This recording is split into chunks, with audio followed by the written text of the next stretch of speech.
कलयुग के कारखाने अर्थव्यवस्था के लिए तो जरूरी होते हैं, लेकिन ये प्रदूषण की भी सबसे बड़ी वजह है। लेकिन आज ये कारखाने बंद हैं और पर्यावरण को एक हद तक प्रदूषण से मुक्ति मिल गई है। पैसे और धन दौलत को लेकर भी लोगों की सोच अब बदलने लगी है। जिस पैसे के लिए इंसान जीवन भर दौड़ता रहता है, आज वो पैसा जीवन बचाने के काम नहीं आ रहा, आपके किसी काम नहीं आ रहा। आज अगर किसी को सड़क पर कोई पैसे का नोट, रुपए का नोट गिरा हुआ भी मिल जाए तो वो उसे ये सोचकर हाथ लगाने से घबराता है कि कहीं इसमें कोरोना वायरस तो नहीं।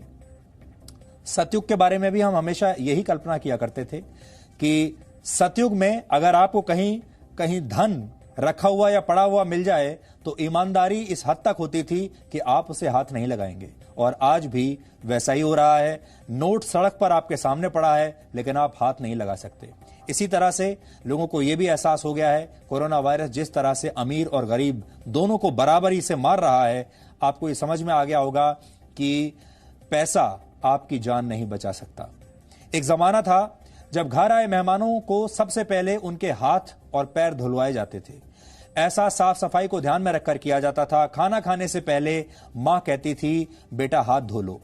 इस महामारी ने एक बार फिर लोगों का ध्यान साफ सफाई पर केंद्रित कर दिया है, पुराने जमाने जैसा। कोरोना वायरस जैसी महामारियां अक्सर जानवरों से इंसानों के शरीर में प्रवेश करती हैं, और इसका पहला शिकार अक्सर वो लोग होते हैं जो मांसाहार करते हैं, नॉन वेजिटेरियन खाना खाते हैं। लेकिन इस महामारी ने शाकाहार की तरफ, वेजिटेरियन फूड की तरफ लोगों का रुझान बढ़ाया है। यह भी एक बदलाव है। भारतीय संस्कृति में दूसरों की मदद करना सबसे बड़ा पुण्य माना गया है, और इस संकट की घड़ी में लोग बड़ी संख्या में एक दूसरे की मदद के लिए आगे आ रहे हैं। आपने देखा होगा, आपको दिन भर ऐसी तस्वीरें सोशल मीडिया पर मिलती होंगी कि कोई किसी को खाना खिला रहा है, कोई किसी और तरीके से